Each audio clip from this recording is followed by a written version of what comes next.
making them vulnerable to Iranian attack. The U.S. military has moved some aircraft and ships from bases in the Middle East that may be vulnerable to any potential Iranian attacks. American planes. Now, Donald Trump was talking about war with Iran at a bizarre press conference he held yesterday with the Juventus. But it's a shame could have been done the easy way. Now, as you know by now, Donald Trump fled the G7 on Monday. He was not there for the working session on Tuesday.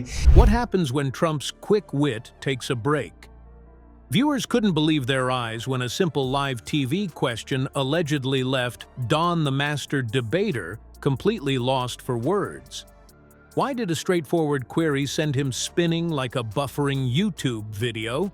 The answer might be even more shocking than the silence itself. Stick around to uncover the jaw-dropping moment that some say changed the game for Trump. Before we move on, I'd like to ask you a small favor.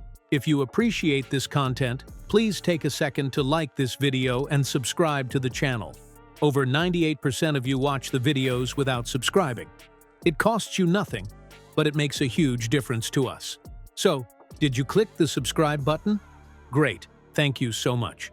Now, back to the video. What was the magic question that turned Trump, the master of the snappy comeback, into a buffering cartoon? It all went down on live TV, where Trump usually performs like he's hosting his own reality show. These moments are his playground, fast-paced, unpredictable, and perfect for his one-liners and unapologetic confidence. Love him or hate him, you can't deny that the man knows how to dominate a room. But this time, the usual script didn't play out.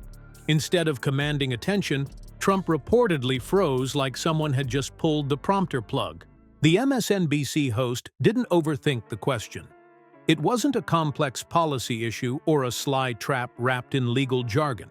It was straightforward, almost too obvious. After I release this video that you're watching, I'm going to do another video on how furious India is with Donald Trump because he keeps lying and making up, two sources say, as Trump is, quote, getting comfortable with strikes on Iranian nuclear facilities, sources say.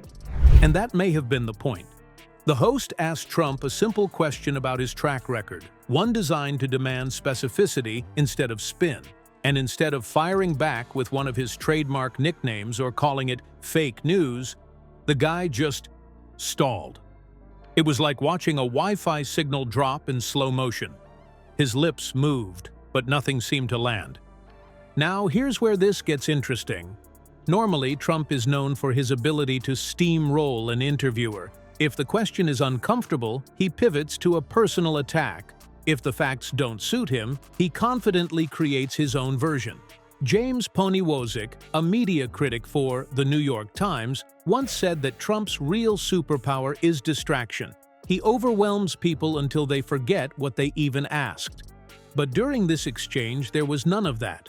No witty insult, no bizarre flex. He just faltered, leaving an awkward silence that may as well have had a countdown clock hovering above it. And if you watched closely, his body language screamed louder than words. His shoulders stiffened, his eyebrows twitched as if they were searching for an escape route, and his usual smirk flattened into something resembling mild panic. The question?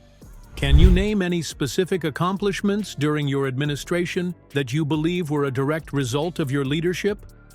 That, apparently, was the kryptonite. So, is this a rare hiccup or a sign of something deeper? Let's dig further. Was this another one-off moment, or are we seeing cracks in Trump's armor as the so-called master debater? For years, Trump has cultivated an image of unshakable confidence in front of the camera. Bold quips, unapologetic digs, and his unique ability to steer conversations into his comfort zone. All combined, they've made him a dominant force in live interviews and debates. It's a performance, sure, but one that usually leaves opponents scrambling. This particular incident, though, seems to have flipped the script. Italian football club, who was there for the FIFA games, That's why they were in the United States. I'm not sure why they were in the Oval Office while Donald Trump was talking about.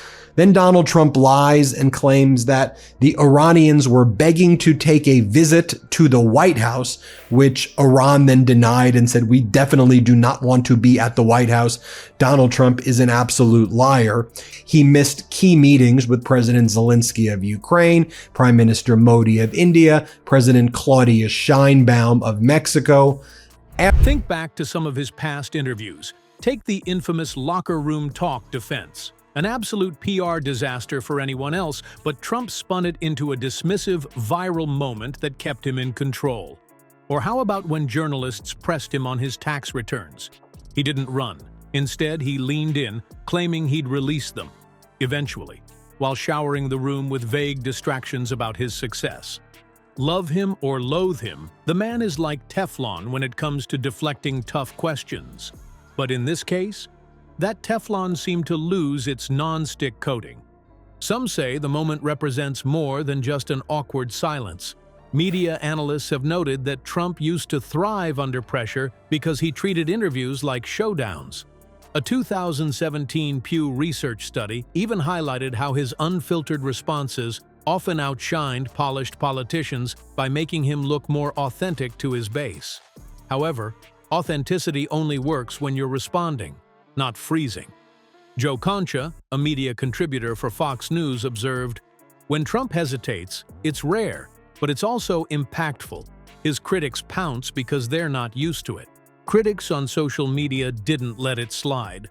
Reactions ranged from memes comparing him to a frozen Zoom call to comments describing him as malfunctioning. Some even dared to joke, "Did they forget to update the Trump software this week?"